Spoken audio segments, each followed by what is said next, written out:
The chair recognized the honourable member for Fox Hill. Thank you, Mr. Speaker.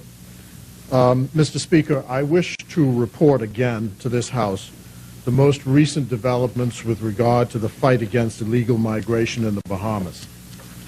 You will know that there was a staging meeting which took place with all government agencies present in Marsh Harbor, Abaco, on Friday, the 20th of February, as a precursor to the execution of special measures to be executed in Abaco to combat illegal migration in the coming weeks. The meeting was successful. The agencies of the government are in the process of mapping out a schematic which will provide a set of options and choices from which the political directorate can decide. There will be a meeting with the heads of law enforcement agencies in the Bahamas to discuss the way forward, including timing and logistics, tomorrow, Tuesday, the 24th of February. We wish to conduct this in an open and transparent way so that there can be no misunderstanding of what we intend and how we intend to execute our immigration policies. The policies have widespread public support. We are cognizant of the fact that without the support of the public, the policies cannot be successful.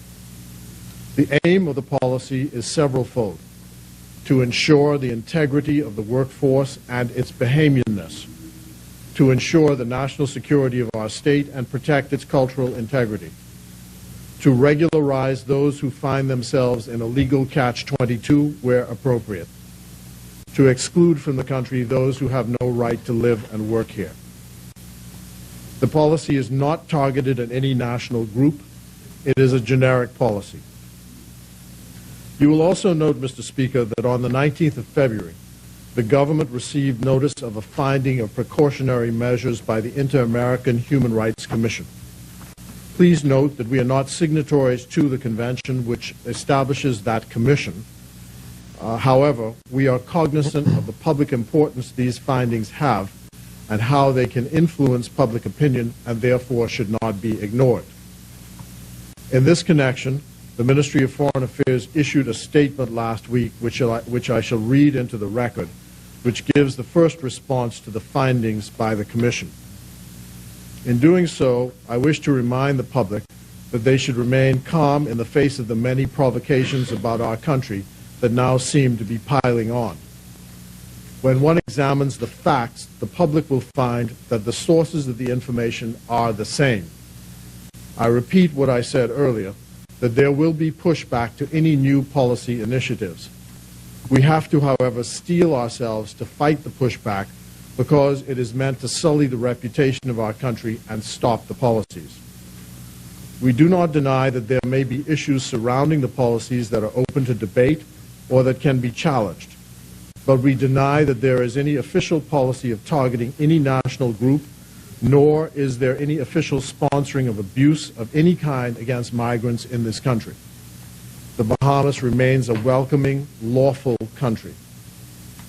There is an attempt by the Grand Bahama Human Rights Association in particular to paint the Bahamas in an unflattering light. Their motivations are unknown, but they lack credibility and are disreputable in the process. And we will fight any smear to our country with every resource that we have. I repeat, the idea of portraying the illegal migrants as poor people escaping from poverty should be juxtaposed against the fact of reports that these trips of illegal migrants cost from $1,500 a head to $5,000 a head. This means that we are dealing with something which approximates a sophisticated criminal enterprise. Our new policies are disrupting that criminal enterprise. The Grand Bahama Human Rights Association should be careful that they are not unwittingly running interference for that enterprise. I now read the statement issued earlier. The following statement was issued on Friday, the 20th of February by the Ministry of Foreign Affairs and Immigration of the Bahamas in answer to the Inter-American Human Rights Commission's ruling on the Carmichael Road Detention Center.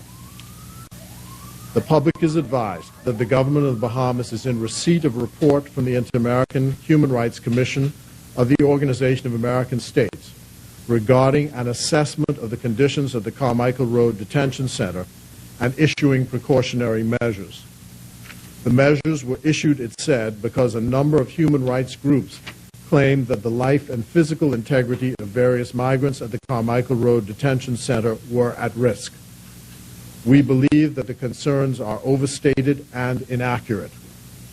The report is being more fully reviewed, and a diplomatic note will be dispatched, and Mr. Speaker, that has been dispatched shortly, giving the considered response of the Bahamas government to these allegations. At first blush, it is unfortunate that the report appears to have adopted the narrative of the various human rights groups and press-based advocates that are not based in fact. Many of its assertions are based on untested, tendentious, anecdotal material. In the face of these inaccuracies, it is difficult to accept any conclusions which flow from this decision of the Commission. It simply strains credibility. The decision is not helpful in resolving the issues which are confronted by illegal migrants to the Bahamas and comes off as prejudicial. The government has in its possession a report commissioned by a panel headed by a former Justice of Appeal of the Court of the Bahamas about the conditions at the detention center, and within its resources is addressing its recommendations about the detention center. The assertions in the decision also appear to be related to facts which do not exist now, and some of them did not exist at the time the allegations were made. The government again states that it is committed to maintaining the highest standards in any of its detention facilities in the Bahamas and works continuously at achieving these standards within the level of resources that are available. I thank you, Mr. Speaker. Thank you, Honourable Member.